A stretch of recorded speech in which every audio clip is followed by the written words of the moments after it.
Okay, and we will get going in 3, 2, 1. You got parents and stuff?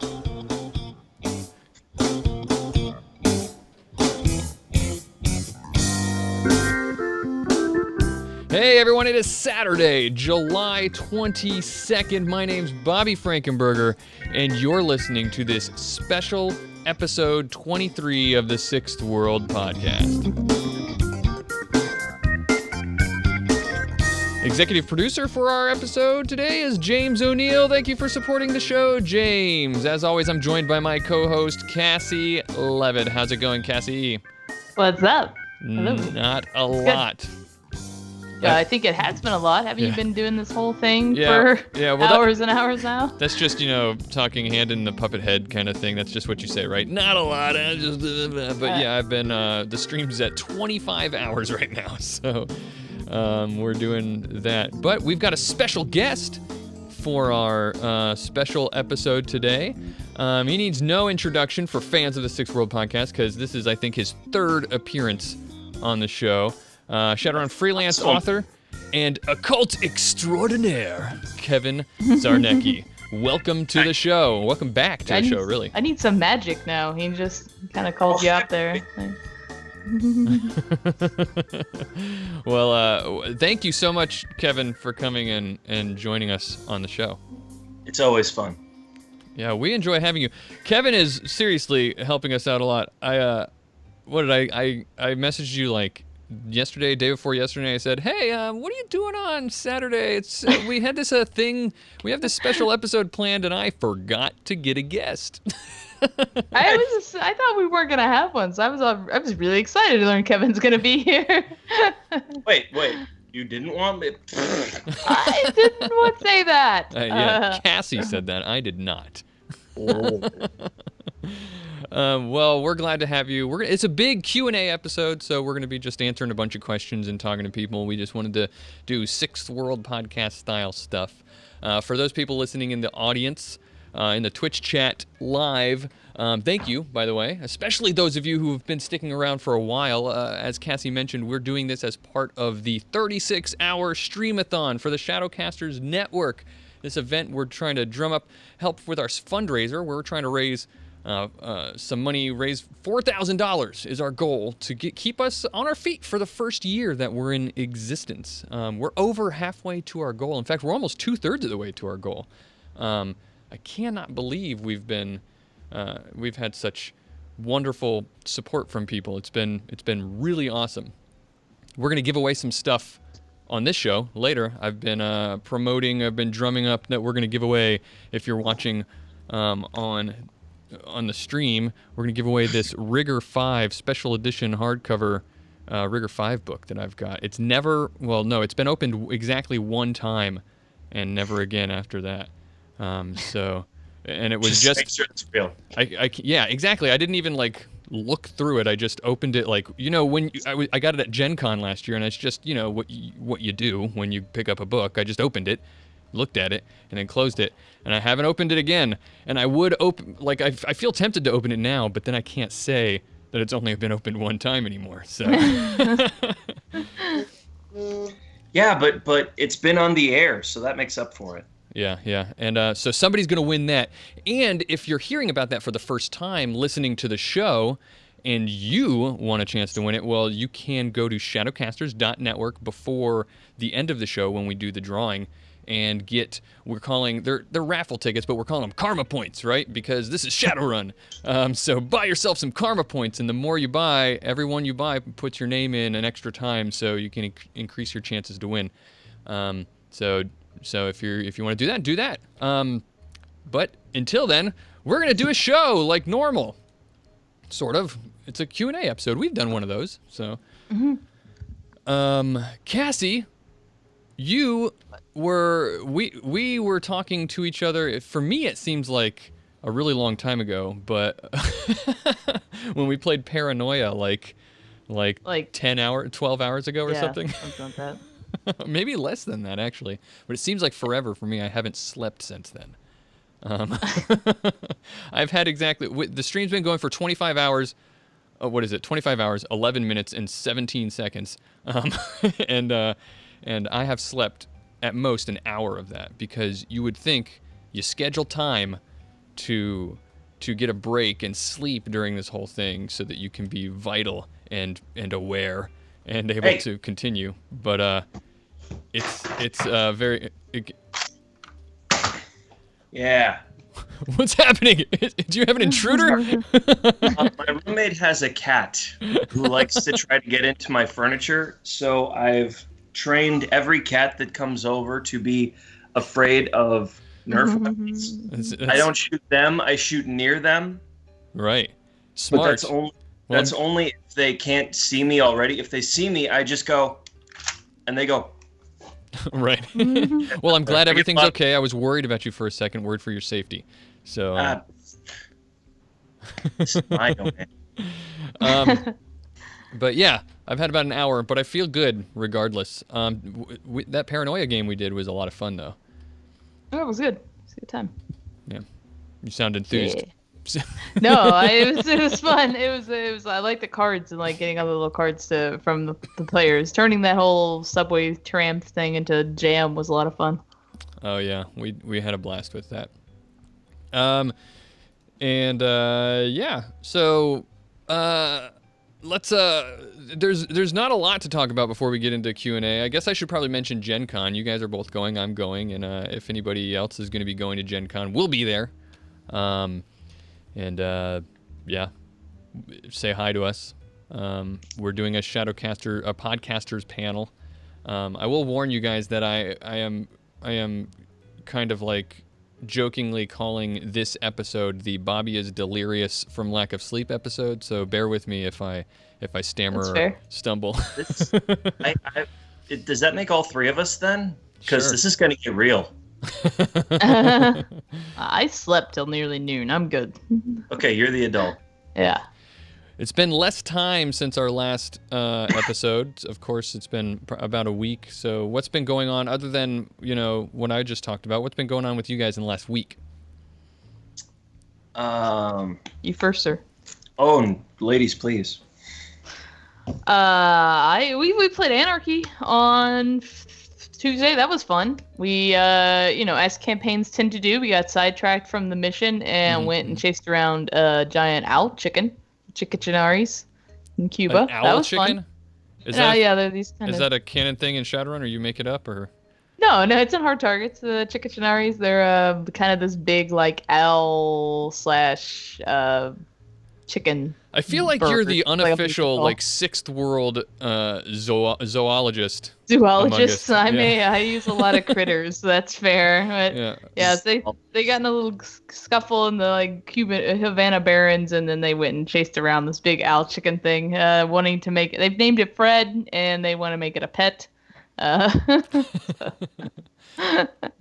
handling. In all fairness, the characters I'm playing with in Anarchy, if you haven't watched it, are not actual Shadowrunners. They are pirates. So. Oh wow, fun. They'll probably take it back to their ship. It's in the words of my beloved Aqua Teen Hunger Force, if they're pirates, then the rules are different. So. I love Mutewad. I love Mutewad. What about you, Kevin? How you been doing in the past week? Let's see. It's a laundry list. I injured my leg adventuring. I haven't been able to sleep. I'm heartbroken missing somebody. But I have been working on several chapters of our latest Shadowrun book, which I'm really psyched about. I've actually written too much, so I'm hoping they'll give me more page count because that's how excited I am. Now, this isn't the upcoming Advanced Combat book you're talking about, is it? No. It's another one. Okay. Yes. It's the one that years ago, when Patrick first brought me to Jason and said, "Check this kid out." Jason said, "What do you bring to Shadowrun?" And I named every scary thing I've ever come up with in Shadowrun. And he went, "Okay, so you're hired." and then it's been years. He kept saying, "Oh, we've got a book to put all that stuff in, all that scary stuff." And I said, "Great." Has this one been named yet? Has this one been named yet? I don't know if it's gone out on the Twitters or anywhere, or I don't know. Getting around in the social media circles. Check really quick. I feel like it had been.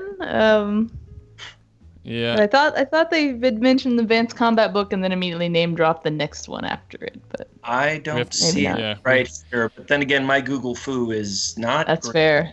No spoilers, and it's called Kevin's Book of Scary Shit. Yeah. It might as well be. It's a working title. Yeah, that's what I heard. That's what I heard.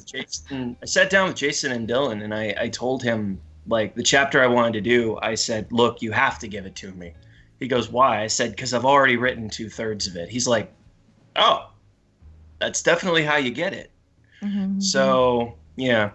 But in other writing news, I just signed the contract to help write a book for Promethean the Created for Onyx Path. So that's really exciting.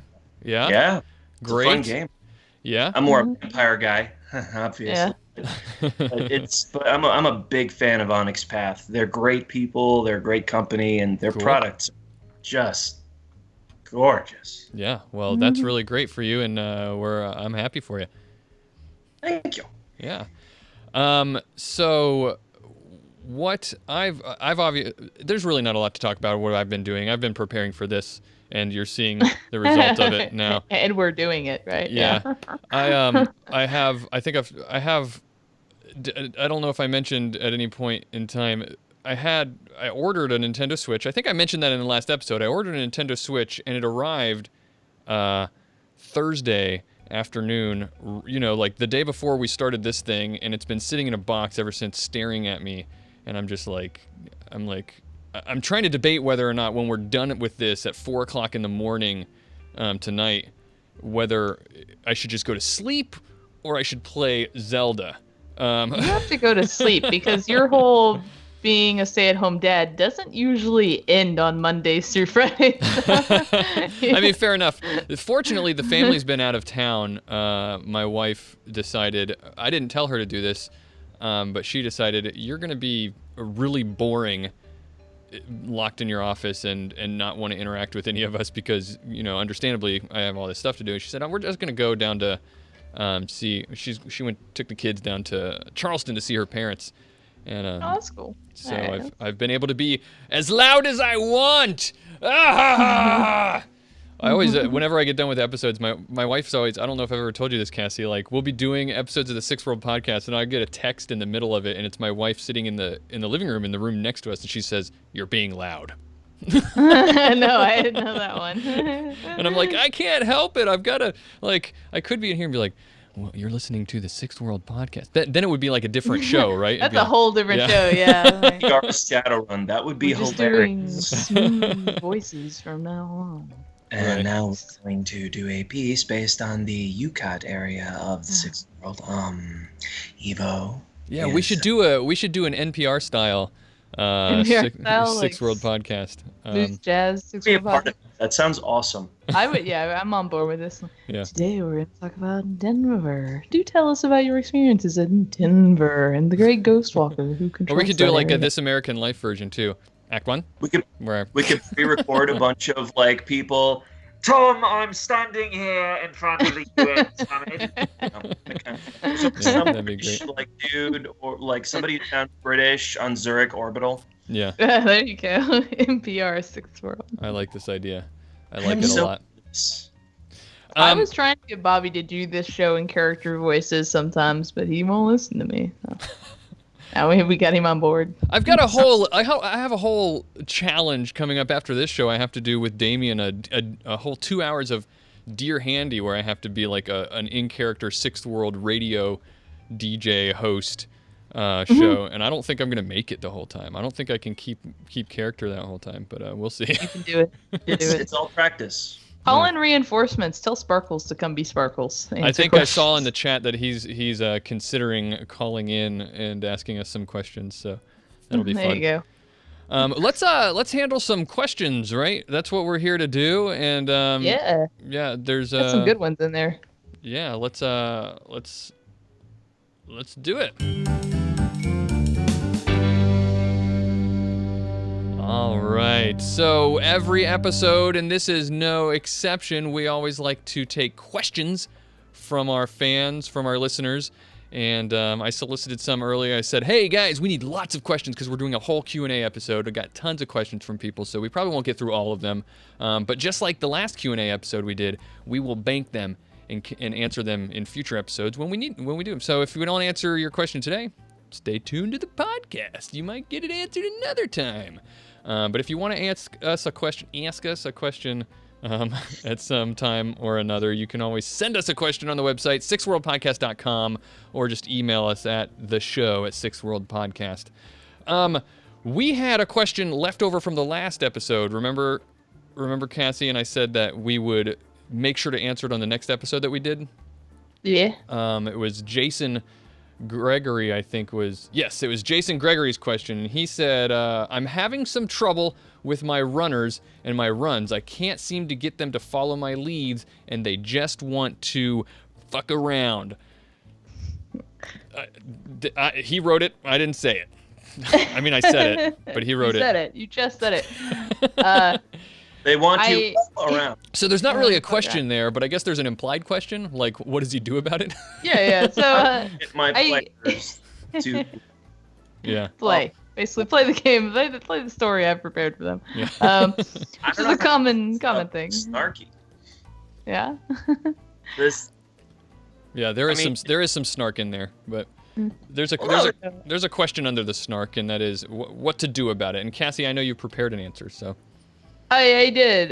So I linked also, if you can check out the show notes later, I linked, or you can look it up, Matt Colville has a really good video about verbs and giving your players action verbs that they will immediately know, like, go do this thing next. Like, it's easier to make a step from step to step if you give them a good action verb and they know what their next course of action is. Maybe they don't know how to complete it or what they'll find there, but at least they know, like quest points, remember, in like World of Warcraft, they'll tell you to go from one to the next. Oh, yes, so yes. Using really good action verbs is a way to get them to know where they need to go so they don't feel lost. Now, that said, if you're giving really good hints and they know where they need to go and they just don't want to go there, embrace the fucking aroundness. That's what I would say. It's a perfect time to run random encounters, introduce random interesting NPCs, definitely poke them a little bit, if they're standing around in street corners, have harpies swoop down or dragon attack the building standing next to them. My favorite little critter thing to use, I think, are spirits and howling shadows that are known to possess cars, and then they just break up the car and like run away with it, right? Just steal their stuff. Then they have to go hunt down their car pieces and get them back and reassemble it. That's my real answer, is roll with it. If you feel like they're getting your clues and they just want to fuck around. It's a campaign. That's part of the fun, is sandboxing it, right? Like. Yeah, no doubt. It sounds like they want a sandbox. Yeah. And you gotta agree with your group ahead of time. What kind of game do we want to have? I played in a D&D 3.5 back in the day where everybody was all espionage, and a new player came in and she like rode a giant panther or something. I'm like, you're gonna have to leave that at the inn because we're infiltrating an embassy. So you've got that, but barring that, you could always go back and buy Sprawl Sites or Mr. Johnson's Little Black Book. Those are full of random encounters. Yeah.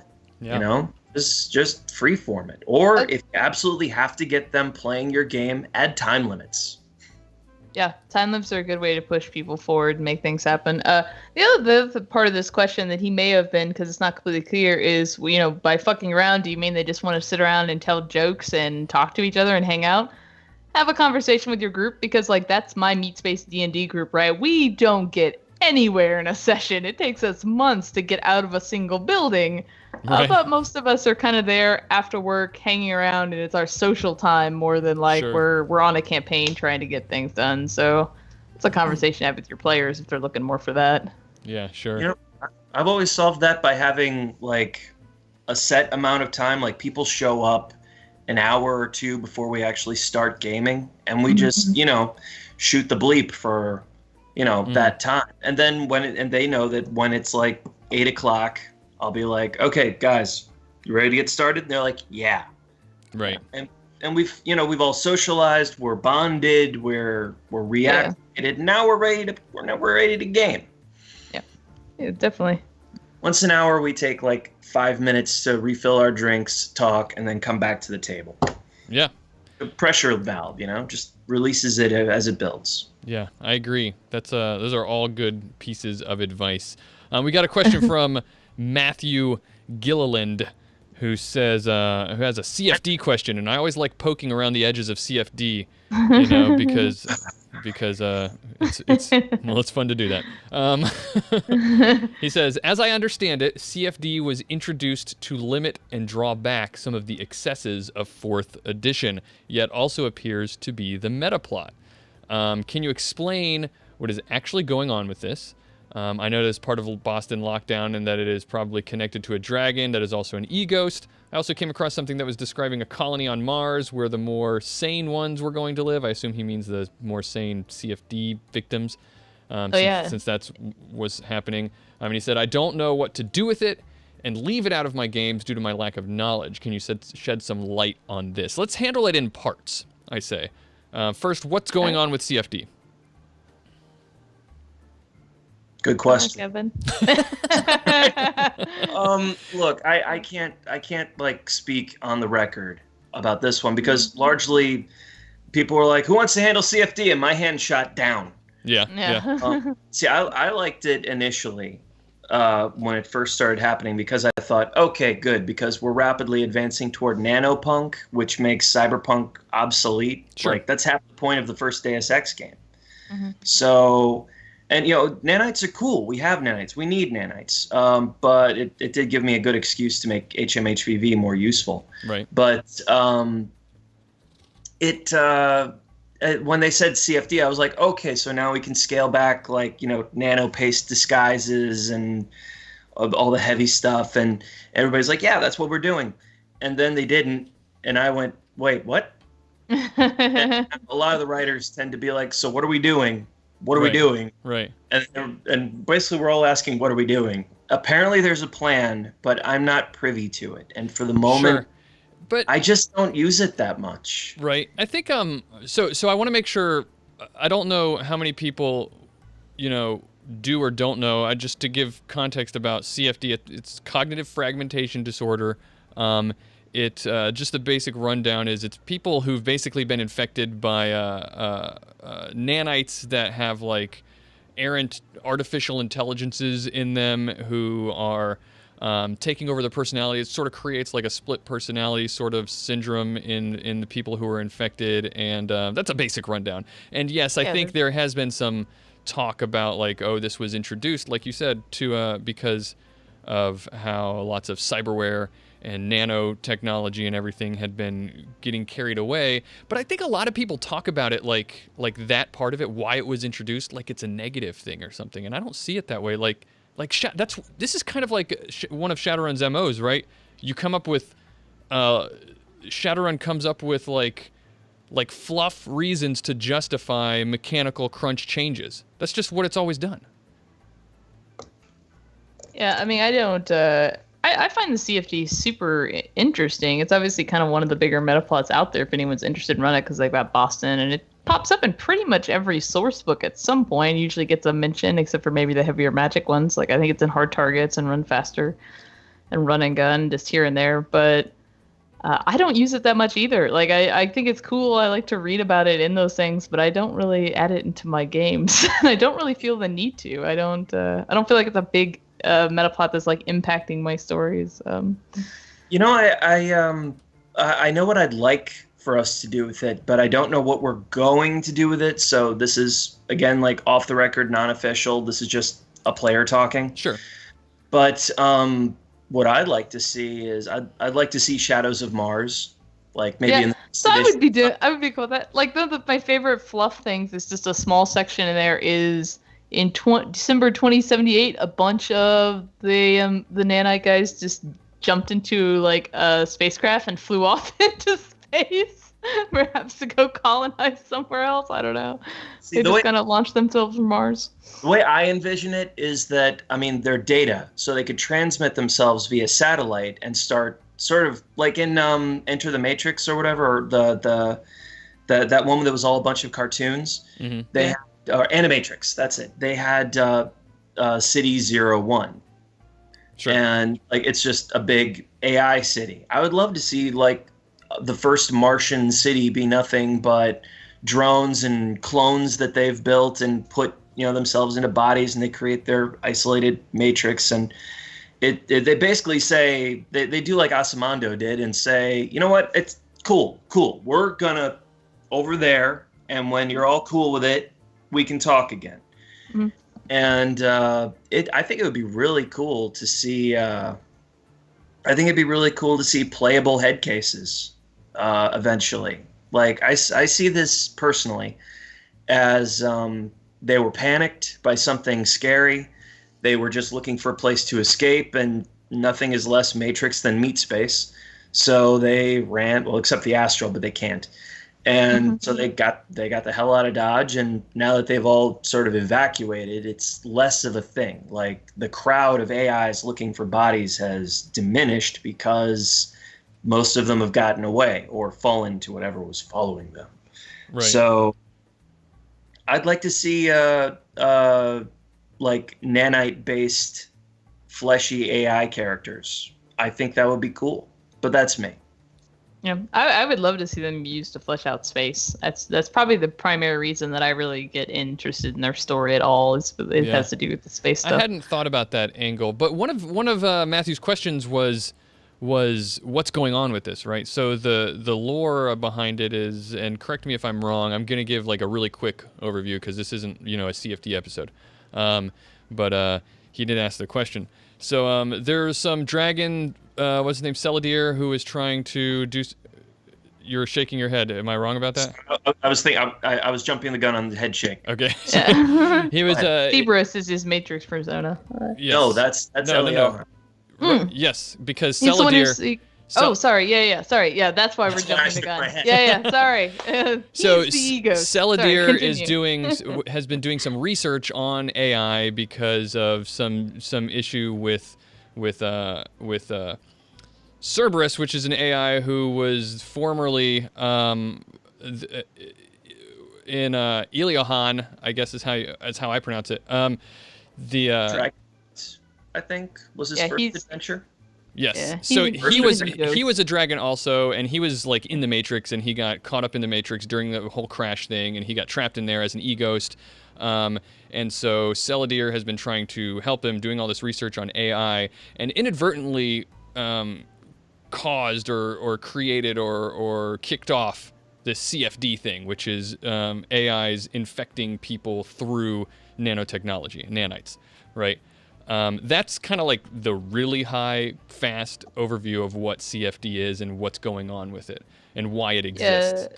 And there's, I think, in Market Panic, it's causing problems in like the corporate court about who's responsible for it. And then I think in Hard Targets, it's all a bunch of CFD wet work cases who are infiltrating different stuff. So you want to go try to kill them. And then, of course, Boston Lockdown's its whole thing. So. And all of those political and corporate ramifications and discussions that are going on with rights and what to do about it and everything is what led to the other part of your question, Matthew, about the deal with Mars. There has been this whole deal with a lot of head cases, as they're called, which are just CFD-infected people. Like, we're going to get out of here, and we're just going to go to Mars and be on our own. So that's what they're trying to do, and I believe some have succeeded in doing that. So that's that.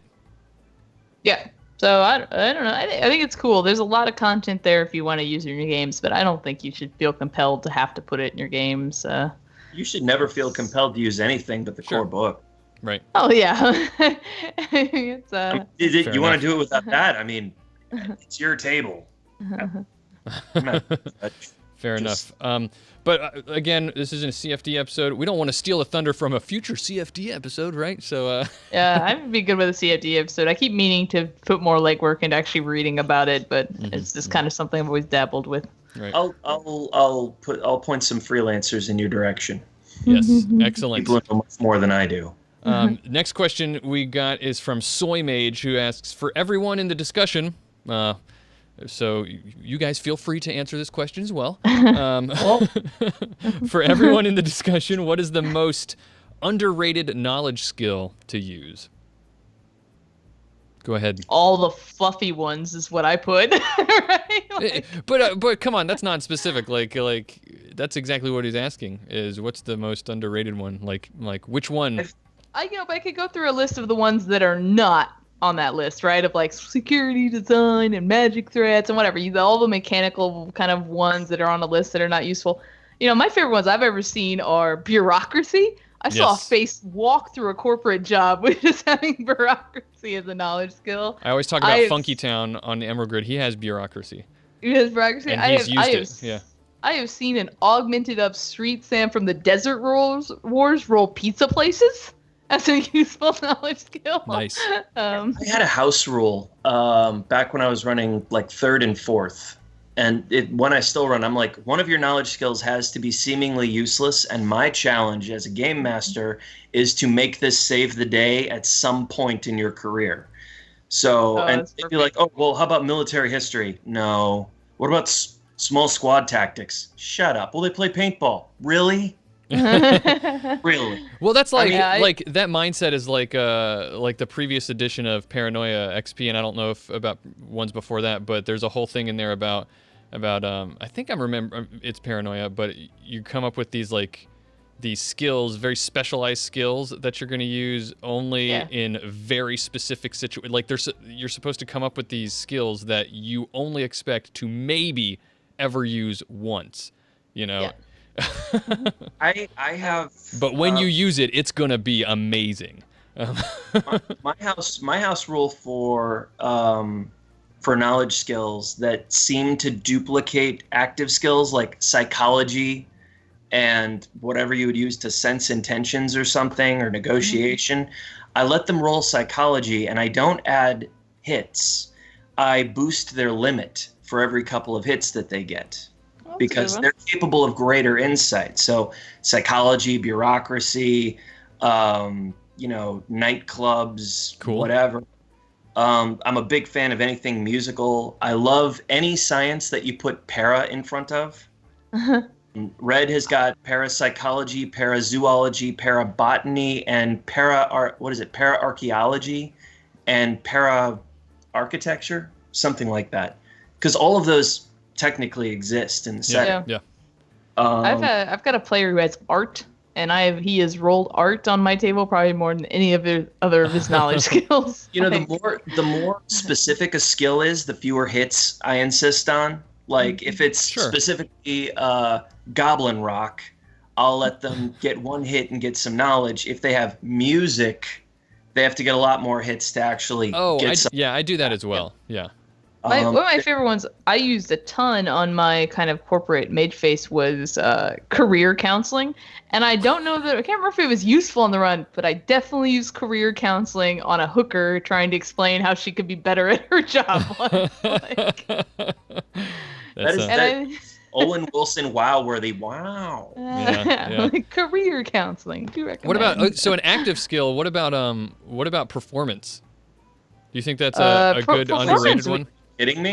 Performance gets used a ton. I think instruction is probably the most underrated one. That one's hard to use as kind of your normal job time. Any El Mariachi movie has shown you what performance is for. Yeah. So if anybody did not tune into the Kill Maverick event that we did yesterday, where people got a shot at the Arcology actual plays Maverick. One of the people that took a shot at him, his entire tactic was to use performance. He walked out into the middle of the arena and whipped out a guitar and started playing like music that would be from Maverick's favorite bar that he frequents, and like it was a song that was supposed to like emotionally charge. It was amazing. Yeah, I would say honestly, performance is is a better skill and more useful than intimidation. Performance actually has mechanics to it. There's a lot of cases where performance can be used at value. Intimidation is much more GM subjective, right? There's no you don't get negatives off your initiative or anything like that for intimidation. It's going to be kind of how the GM interprets the thing you do if it's successful. Right. There is one 3rd edition knowledge skill that I love from the face, from 3rd edition core book, and it's esoteric trivia. That one I say, random bits of a little bit of everything. You have to roll really high with it, but if you succeed, I will give you a piece of trivia 1 or 2 steps removed from what you need to know. So I consider that one to be like I don't know what to make of this. And then it's like, you ever see that movie Stark Raving Mad? No. No, I have not. You should, that thing is a textbook Shadowrun. It's absolutely see that. It's probably free on some streaming service and $2 on eBay. But every once in a while, Sean William Scott, like the scene will freeze and he'll look at the screen and say, I was watching the Discovery Channel when I learned about this tribe of people called the Utlandhaven who don't know how to lie. Well, good for them. Stuff like that. And stuff like that really, it's saved my characters a couple of times. I would say if you ever want some great examples of knowledge skills, go look up Harlequin's stats in Stormfront or he's also in, what's the dragon one? The Clash of Dragons in 4th edition. Like, he's got some fucking fantastic knowledge skills. Right. Bluegrass is one of his knowledge skills. That's awesome. Still make a canonical character as the knowledge skill Venusian fry cook. All right, we get another question from Scott Flowers. I want to jump to this one because I see Cassie's answer in the notes, and I want to hear her reason why, which is, do you house rule the crash rules? And if so, how do you house rule them? I know a lot of people, that's his question, is if so, how do you house rule them? My thought is, I know a lot of people complain about them, and a lot of people house rule them. But Cassie, you specifically say here, just simply no, you stick with core. I want to know why you don't house rule them. Because I mostly play Shadowrun on the Emerald Grid, and I got 50-some people, and the closer we stick with core and less house rules, the less complicated life gets. So, fair enough. Fair enough. Talking about a car crashing, or are we talking about? I think we're talking about car crashing. Yeah, I think we're talking about the. There aren't rules for the Matrix crash. No. Yeah. It's vehicle crash rules, because the complaint is that the way the rules are written, you're more likely to survive crashing high speed on a motorcycle than you are crashing in like a big GMC Bulldog, and so people have a problem with that, rightly so maybe, but I personally haven't dug into the math, but I trust there are a lot of people who disagree with it. I would probably one of my biggest reasons too is I don't run into car crashes enough. Sure.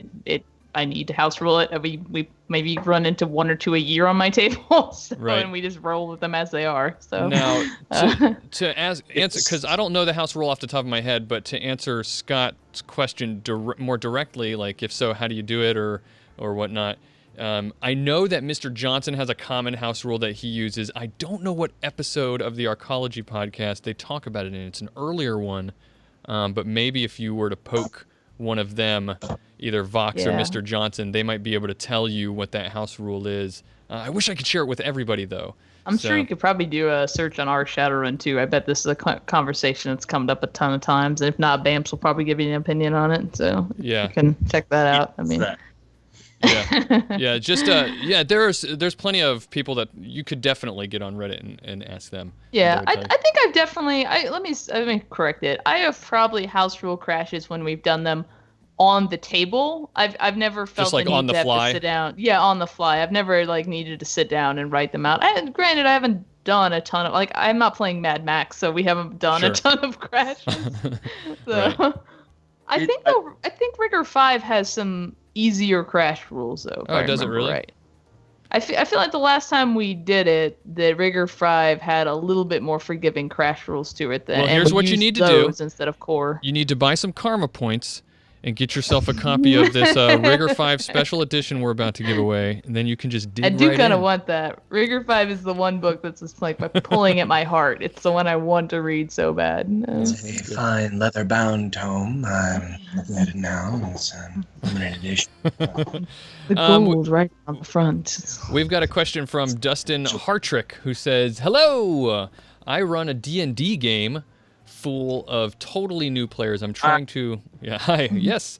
I'm trying to gracefully transition the game into Shadowrun without players feeling forced into number crunch rules hell.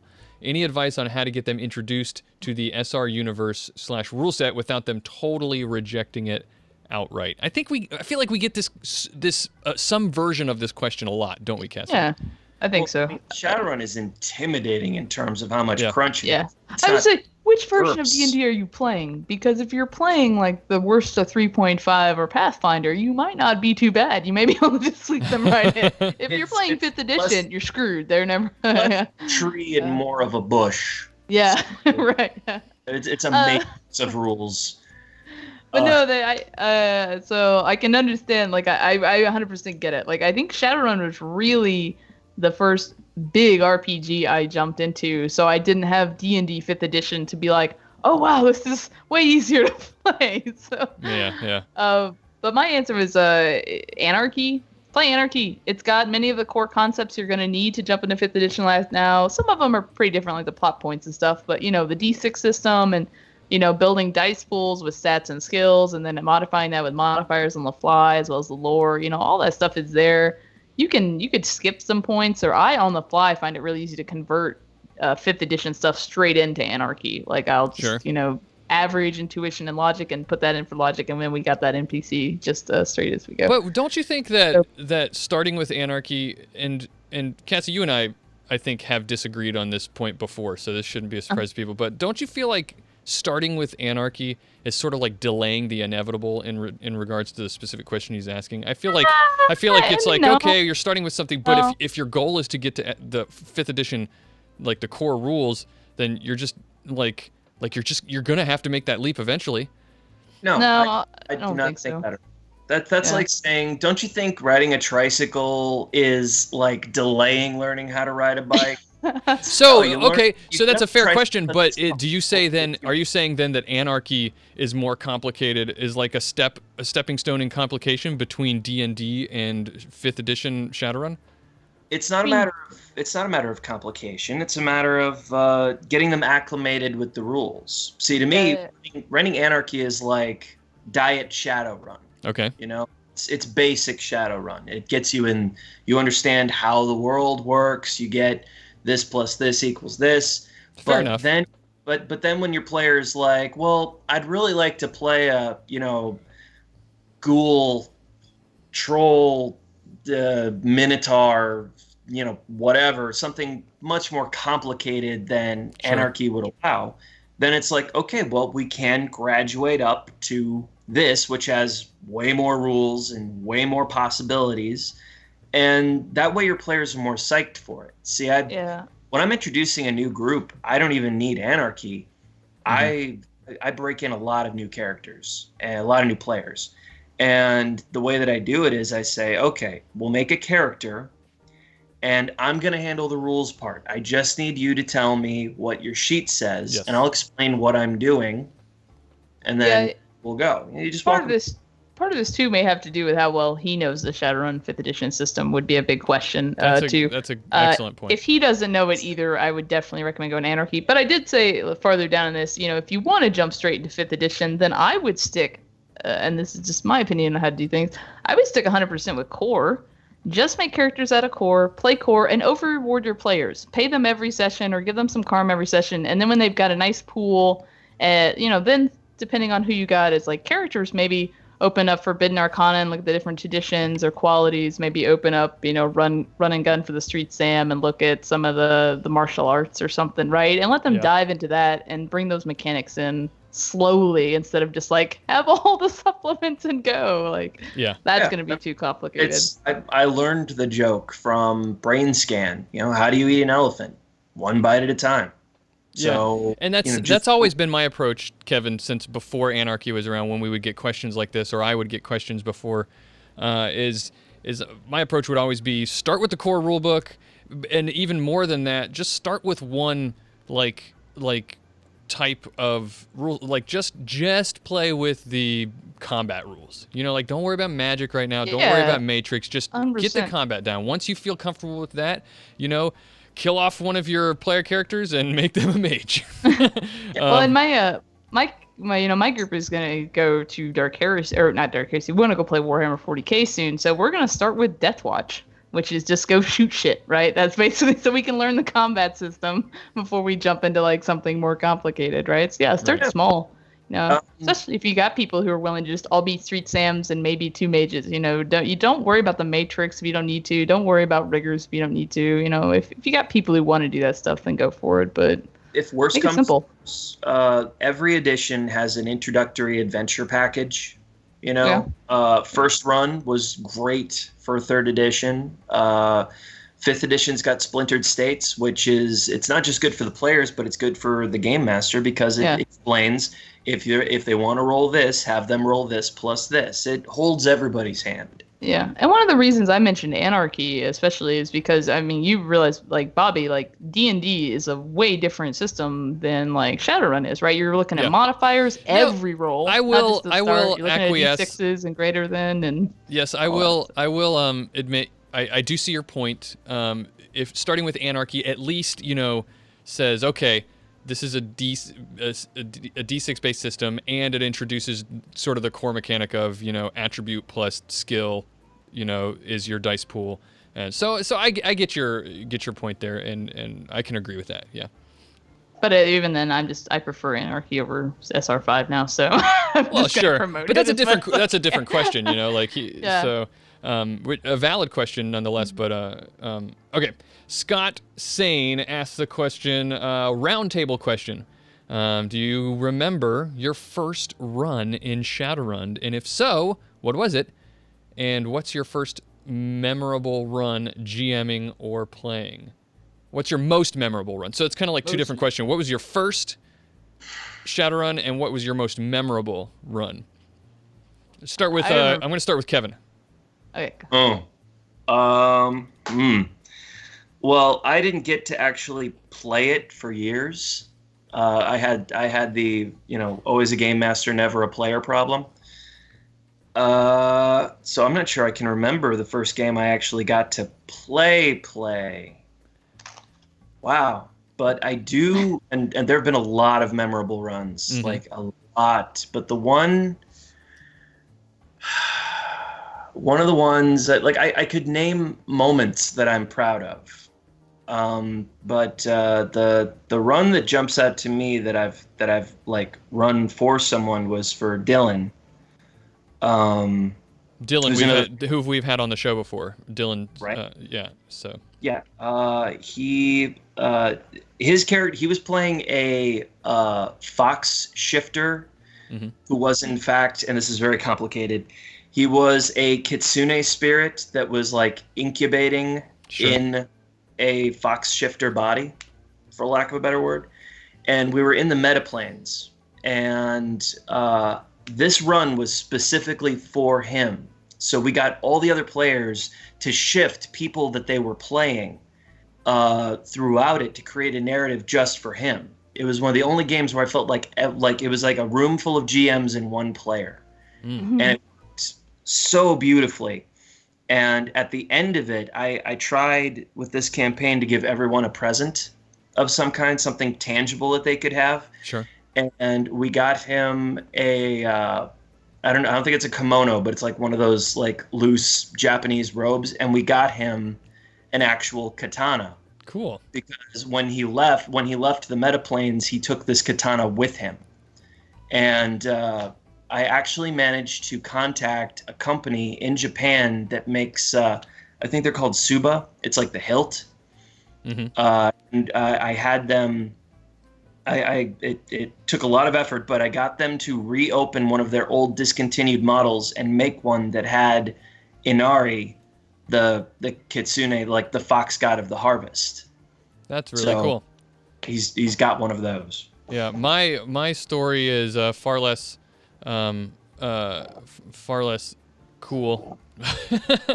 The first Shadowrun that I remember going on, probably the first one I ever did go on, was just a basic Shadowrun. Really, it was just like go and break into this corporate facility and grab a MacGuffin and get on your way out. You're gonna have to deal with security guards, and you're gonna have to get over a fence and hack some stuff. It was second edition or late first or something like that, and it was just like that. The most memorable experience I remember having was during that same campaign. We had a character who we all, like Shadowrunners often in campaigns end up doing. We all lived in like an apartment together, right? And or like in a place together. And we found like through notoriety or whatever, or public awareness or something like that. There was we came home one day and there was a bomb in our apartment, and the Street Sam who was with us was like, you guys get out. I'm gonna take care of this bomb and whatever. And we left, and then it exploded and he died, and it was a really big dramatic moment and whatnot. And so that was pretty memorable. How about you, Cassie? Mine was first run was to go to Russia and get a MacGuffin out of a nuclear submarine that was in the middle of like a landlocked lake, I think. Something weird like that. I remember it was like not in the ocean, and I got to shoot bandersnatches and stuff. It was fun. It was ran by Wayne Pulsover, who used to be on the hub. I don't know where he's at now, but he was one of my favorite GMs. So it was a good good first experience. It got me into it. My most memorable run, hands down, is on the Emerald Grid, is when we blew up the Aelan Whale, which is kind of our home base for all of the Shadowrunners. And me and Haz did all the setups for the bombing and what was going to happen. And then we had another GM run it so that no one would suspect that we were up to something.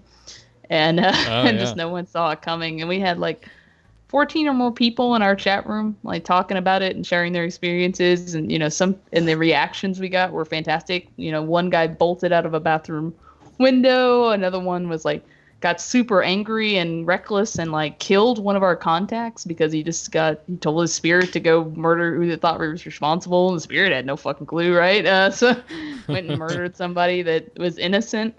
Another person, a lot of people triaged and took people's street docs and stuff like that, and it was really exciting. And then kind of even after, and we had just people who weren't online at the time who suddenly started logging in in shock and being like, "What happened?" and trying to find out what was going on. Wow. And yeah. So it was super good. And then we did a big collaborative series of runs afterward, kind of out for blood and resolved the whole thing and got it all rebuilt. And it was wow. It was fantastic. That's cool. My favorite by far. I could tell you my most memorable quote.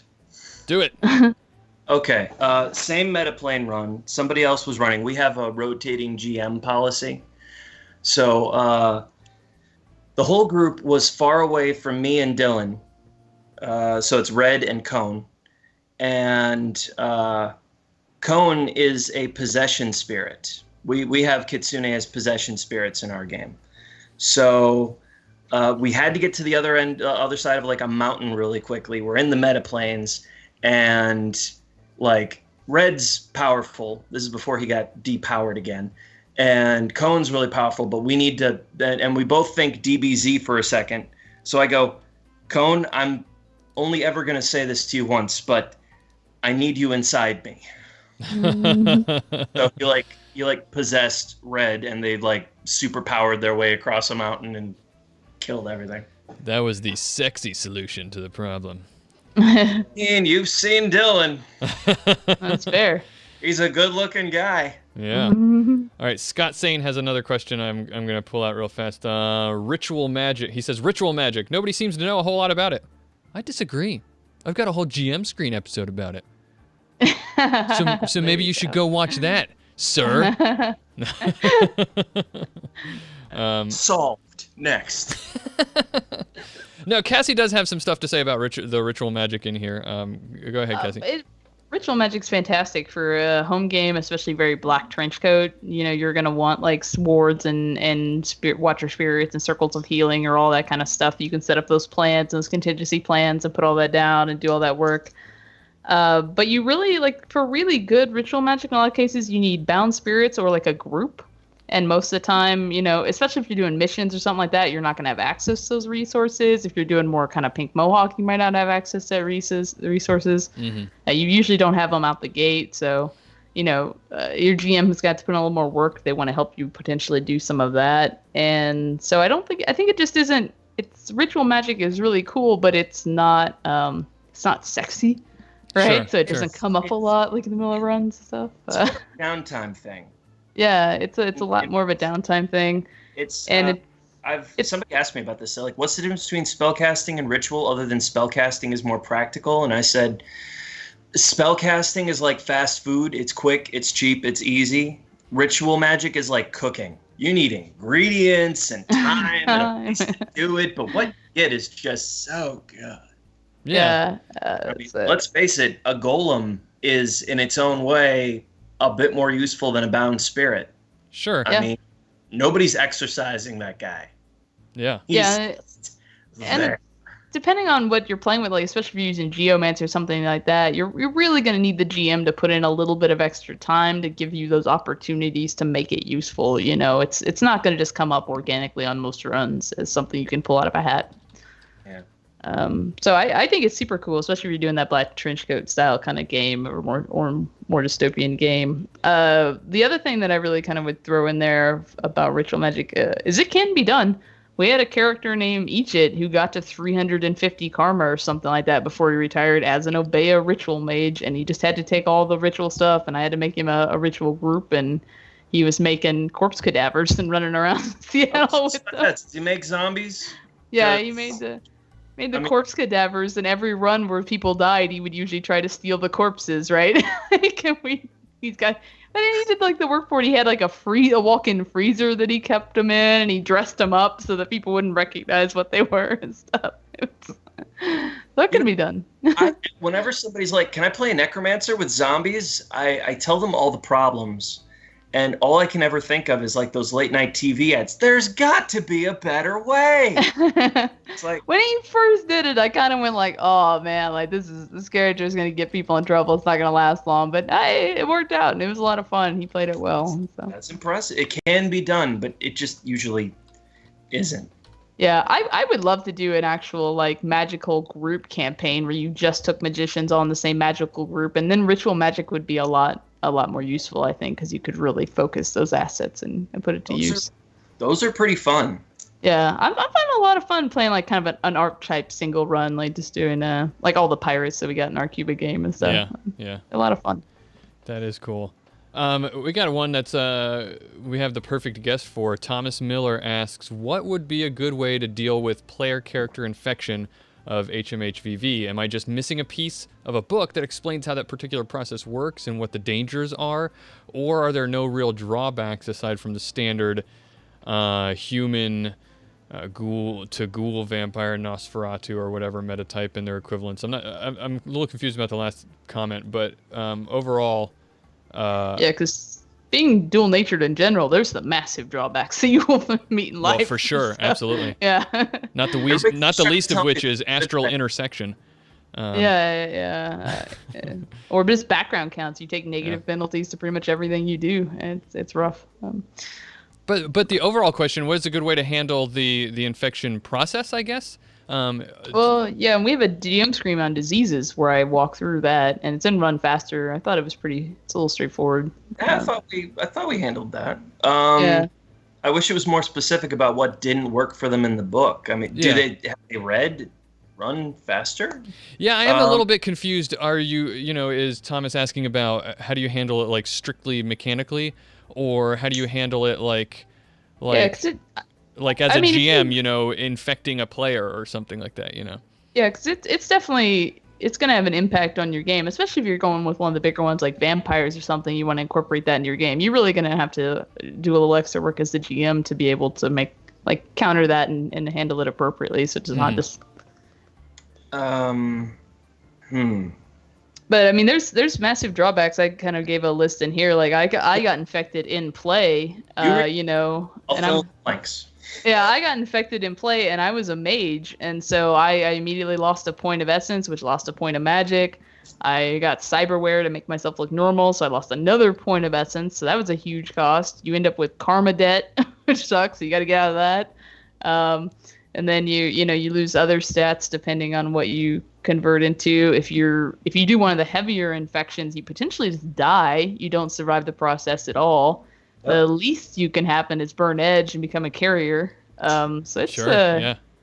And then once you do get infected and kind of get to a place where you're back to normal again, then you're struggling with just the simple things of daylight, intersection with mana barriers, or just even if you don't intersect with it, suddenly there's a mana barrier in front of that doorway and you're like, damn it, I'm going to have to break this and the mage is going to know for me to get through it, right? Like, because you're a ghoul, you probably don't have very high charisma. Maybe if you're one of the other lucky ones, you can press through it. But, yeah, right. Or you have to meta magic, like, art, like Flux or something like that to just... Forbidden Arcana helped a lot with the dual-natured stuff, which is kind of nice. And then, like I said, background counts are heavily penalizing to anyone who's dual-natured, so that's going to make life difficult. Much less if you want to do masking or any of that. I even had to buy, like, a new sin, right? Because I was a UCAS citizen on my fake sin, and I can't be a UCAS citizen as a ghoul, so I had to get me an Evo fake sin. That was going to be my question. Is it illegal to be infected in the Sixth World, like in the UCAS? I am writing about that right now. I actually have a comprehensive list of nations where the infected can have citizenship, and what form that takes. Interestingly enough, Sally Shee allows for infected citizens. Oh wow, cool. I can see that because they grant it like to any sapient like creature, right? Like in that kind of their rule. Like so I think they see spirits and stuff. So then we have the right person to answer the question I have, Kevin. If you're in UCAS and you are a UCAS citizen with a sin and you get infected, what happens? Is it just like a note on your sin or what? If you are infected with HMHVV in the UCAS, odds are you are going, like, this is just how, because I have to invent this, so you're hearing it. Sure. If you were going to follow the rules and be a good citizen, you would turn yourself over to the authorities and say, I am infected. I mean, truth be told, if you started seeing signs of infection, you'd go to a hospital and they'd be like, oh crap, you've got the infection. And then if you actually succumb to it, they might just put you down. Because you are no longer a citizen, it's arguable that you're a legal entity at all, and there is a bounty on you. So, tough. Well, holy cow, there's got to be, public outcry about that, right?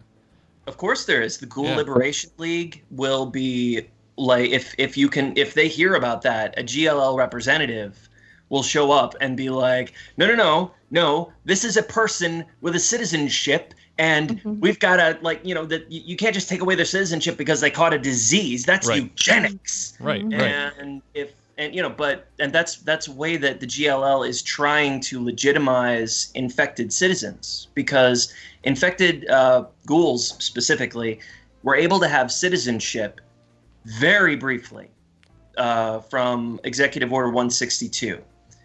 Which was almost immediately revoked, which is where the 162 Ghoul Gang gets its name. So theoretically, if they can get a ghoul to have a citizenship and then have it maintain through their infection, they might be able to argue that people who were born ghouls or aren't citizens should still be able to apply for it, which would make them exempt from ghoul bounties. Right now, the UCAS is able to dodge that by going, look, there are mega corporations who will happily take you. Why don't you just go to As Technology and tell them you want a job? I say there are ghoul towns and stuff like that. This too. It's kind of one of those things, though, Bobby. Like even if you got a UCAS citizenship and you held on to it, what are you gonna do with it? No UCAS company is probably gonna hire you. You're infectious. You're a nightmare for health insurance policies, right? There are corporations will absolutely hire you. Evo. Okay, there are, but yeah. As Technology will definitely hire you. Yeah, some of the mega and extraterritorial ones, but I can't imagine like a B corporation or mom and pop Starbucks down the street might hire you for being a ghoul. Well, okay. Yeah, but who owns the mom and pop Starbucks? But not every corporation, even though, is like the subsidies aren't necessarily always extraterritoriality, right? And operating under their sins. Sometimes it depends. Yeah. But like Suffolk Shack, are they all As Technology employees? If As Technology owns Pyramid Packaging, and Pyramid Packaging owns FedEx AZ, and FedEx AZ owns the the specific sub-office, those are all technically under the aegis of As Technology. Sure. As Technology could send their corporate police force to go defend it because it's technically their territory. They're not going to make as big a fuss over it, but you are technically an employee of As Technology with As Technology corporate citizenship. Right, but even like As Technologies will, or especially Seder Krupp even more so, will deny those connections unless it like needs to go through the paperwork for some reason, right? That's intentionally like why I thought stuffer shacks were not extraterritoriality, because then you don't have to put a big fence around them and label it as extraterritoriality, right? Yes, but then again, a stuffer shack isn't like trying to hire a corporate employee. They're really just hiring somebody who is either a sub-franchise owner. Right, that's what I mean. So if that ghoul has a UCAS citizenship, he's probably not going to get like a job with Stuffer Shack. He might get one with As Technology or Evo if he's lucky, but... Yeah, but odds are he goes insane and they kill him anyway. Or he goes into the shadows, finds a friendly necroplex or sewer entrance or something, or they wander into a street dock and go, help, and they go, okay, you're sick. You should just get out. And then the ghoul goes, no, I'll help you for leftovers. And the doc goes, all right. Right. Yeah. Nothing scares a patient like, oh, you didn't pay your medical bill? I've got somebody who can get you real sick. That's right. That being said, if we're talking about how the process of becoming infected works, if it's the rules, it's all there. Feral, lucid, all that stuff. We already wrote that. In terms of how the process feels and what it looks like, I'm pretty sure we did that in Run Faster and Howling Shadows.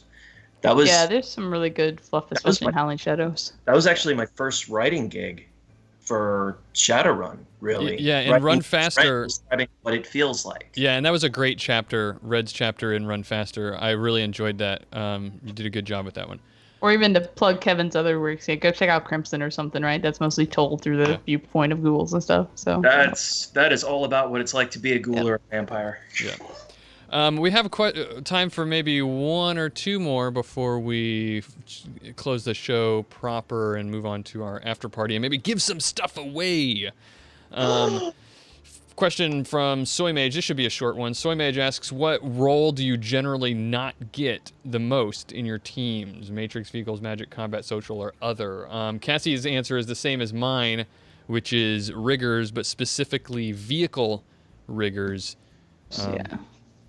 It's Cassie says that it's a tough class to play. I think I feel like the reason you don't get them is also because it's boring.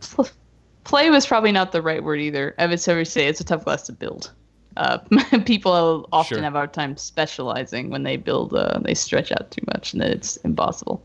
Yeah. Rigger, how often do you play a video game where you're doing all this on the ground stuff and you get dropped off by somebody? That's the rigger. They dropped you off. Right. Now what? And then they're waiting to pick you back up.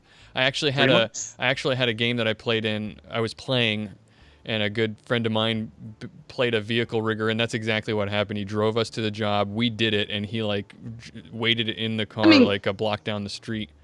I feel like some of that is unfair. That's definitely not the case of drone riggers, right? Drone riggers can be much more active. The vehicle rigger. Yes. Vehicle rigger, if you're not doing chase scenes or something like that, some of their flavor is going to be missed quite a bit. Yeah. But there's definitely no reason you can't do a vehicle rigger who takes reaction. Reaction is good for defense. So you put a little bit more money instead into straight driving and being half a street Sam, right? And you still got agility to shoot with and reaction to dodge with, and you're not going to be the tank up front, but you can still be effective. Yeah. I've had the best luck with riggers hybriding them with something else. I've got NDA, but there's a template in this book I'm writing that hybridizes a rigger with a medic. Sure. Yeah. Well, and I think that's kind of my point that I make with their tough class to build is because people use, you got like 2 or 3 different kind of types of riggers that you could do, and they all take different attributes and different kind of skills that they would be better with. And so don't do that. Just feel like, I'm a remote rigger. I'm going to use high logic. Then I'll make a great medic too. Be a vehicle rigger. Go reaction and shoot things with agility and make those your top 2 stats. Like, if you ever get Alex Kadar on the show, and you really should, his character that he played for a long time was a rigger / close combat specialist. He basically played Batman. He didn't like guns. He's incredible at driving.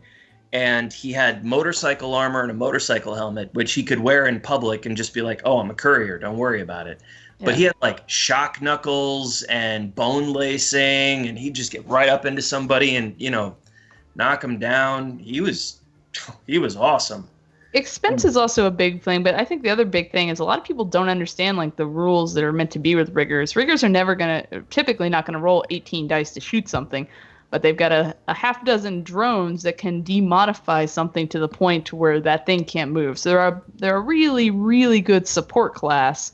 I think a lot of people go into it wanting to be very much like, I'm a heavy combat character, and that's or surveillance maybe, right? Instead of use active target locking and an AK on something. You'll drop their defense pool to 0, and you'll hit them even if you are only rolling 8 dice. Like, BattleTech software, flank them with a half dozen drones. Send in some little wheelies that have a grenade built in them.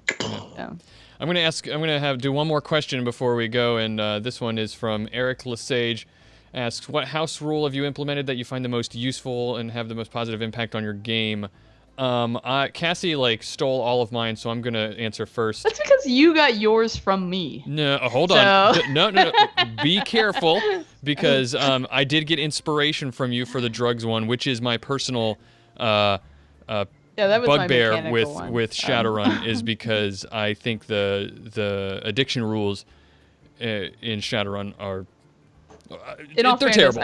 I stole them from the grid, or from the hub. So yeah, I got inspiration from those for a lot of different places. I talked to people at the hub. I talked to Cassie, and I did this whole really nerdy statistical analysis of likelihood of becoming dead from taking X number of all this kind of stuff. And so I house rule the drug rules pretty well, and I think that's my biggest one for mechanical stuff, but I definitely, and I know you adopt this one like that, I give people karma every session. Yes, even I got that idea from they're you. Still alive. Yes.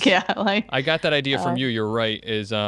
And one thing, so yeah, every session I give everybody 2 karma just for being there, and the reason I like that idea that Cassie gave me is it kind of frees you up as a player and as a GM to not feel like you have to, if you're in a campaign situation with a group of players, feel like you don't have to feel pressured to get them through something in order to get a reward. It just gives them the freedom to just go at their own pace, and they're still going to get reward and be able to advance, even though they're not necessarily, hitting hard and making sure they get run after run after run.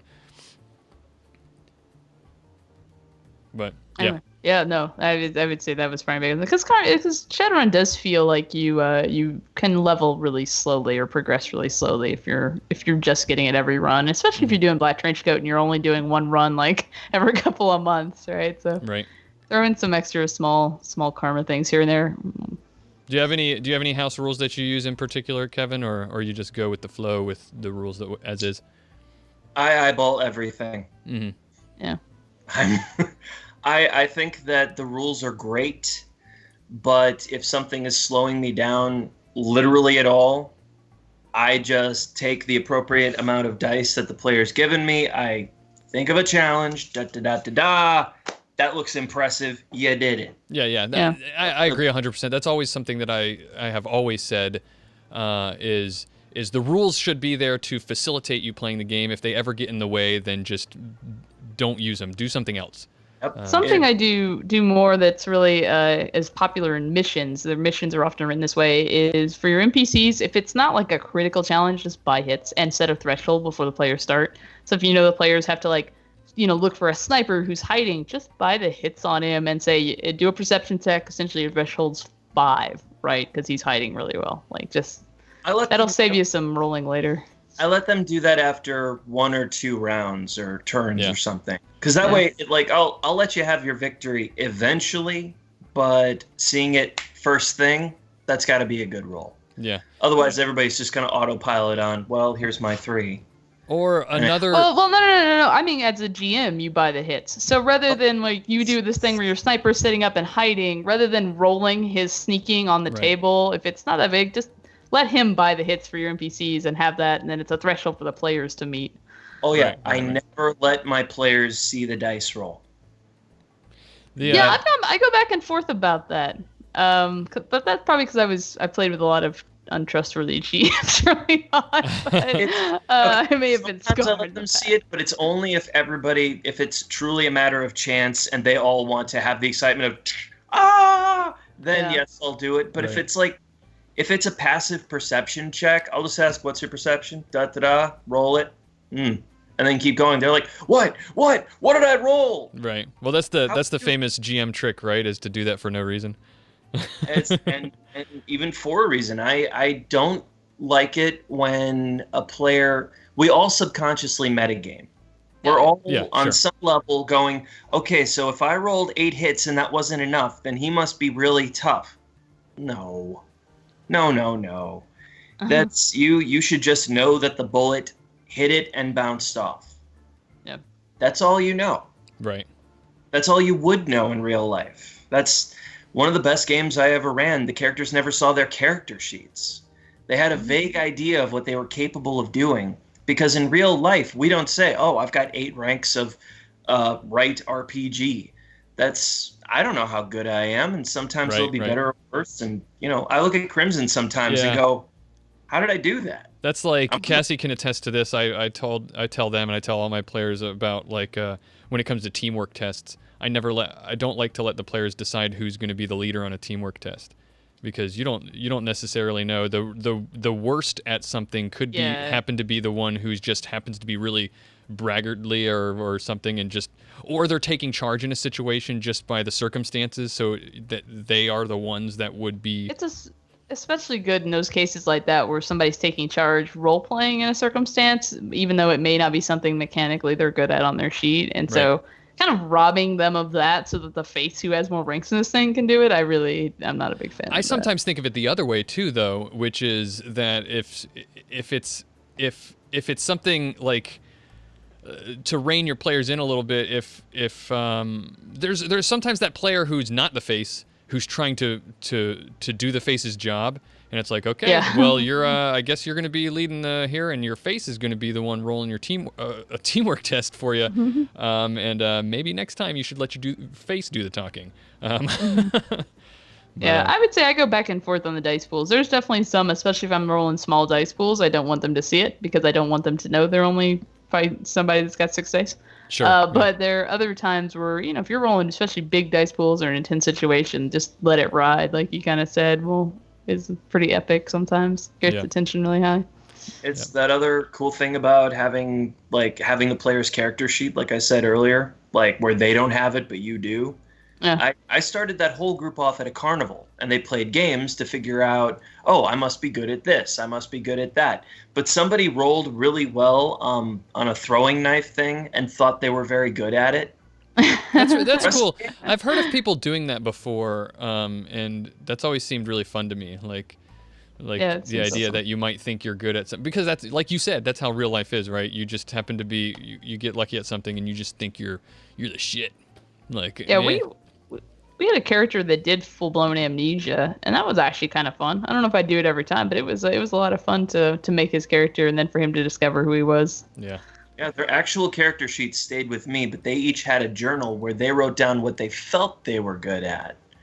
So they were learning about themselves as they went. I told them what training they had, but that doesn't always translate to raw skill.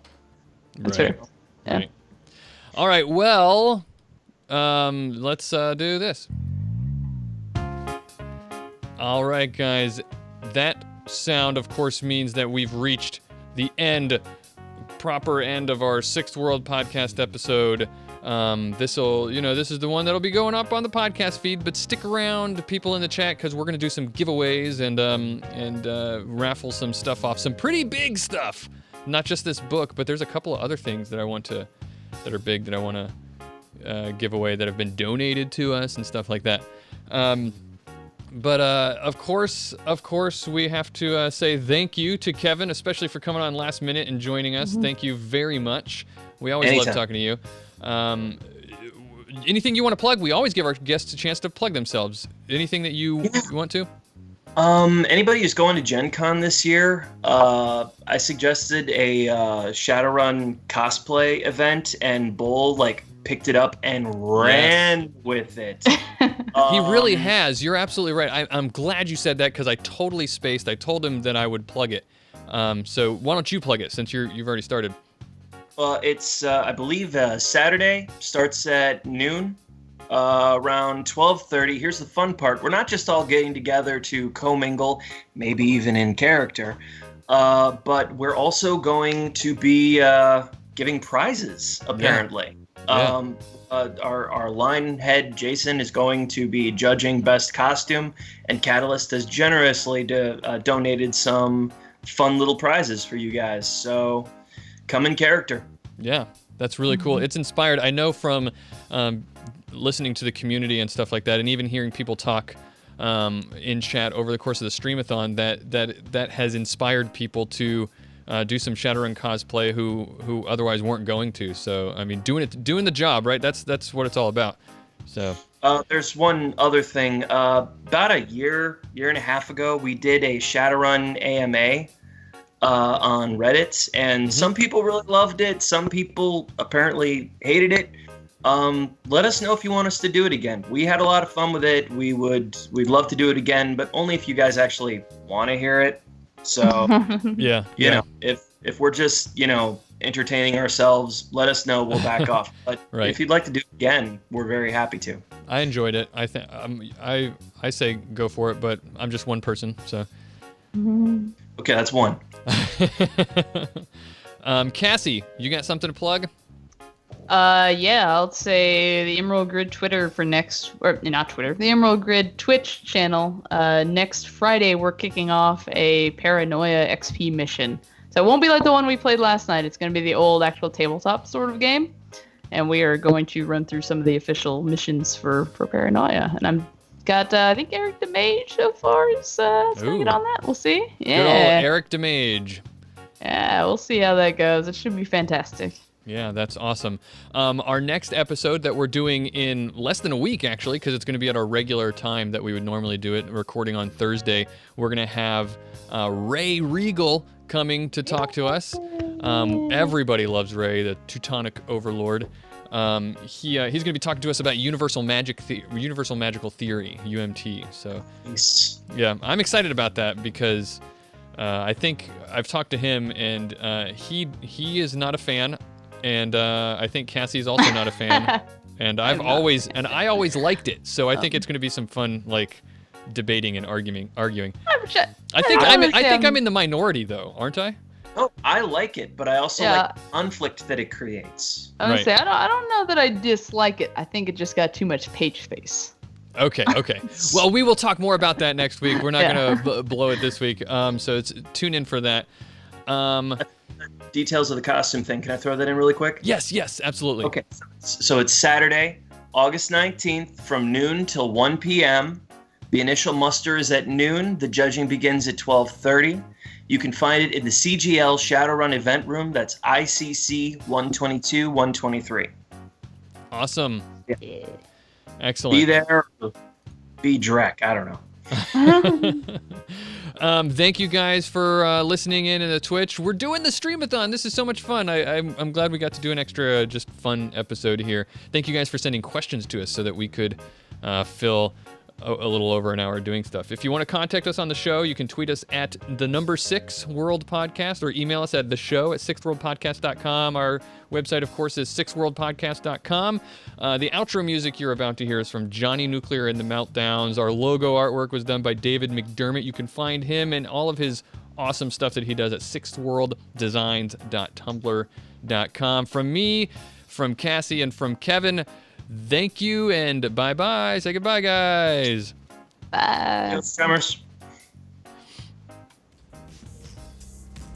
When the days have gone dark and the sky's turning gray, everybody in the world, they're just staying enslaved. The technology's machines, we just feast for the screen. Lost in reality, can't find peace in your dreams. Society sodomized by the lies and the greed. Addicted to the tech corpse, keeping us weak. We wheel and deal for them, and now we're waging the wars. But because we're brave. It does definitely not involve burning down forests, I promise. I think I did that last time. I gotta pimp a couple of minor league Shadowrun artists, like the ones who make the music. Next time I'm on again. I hope. Yeah, I'm Going to hold get on. I'm some of stopping and these- starting the stream again. Just letting people know you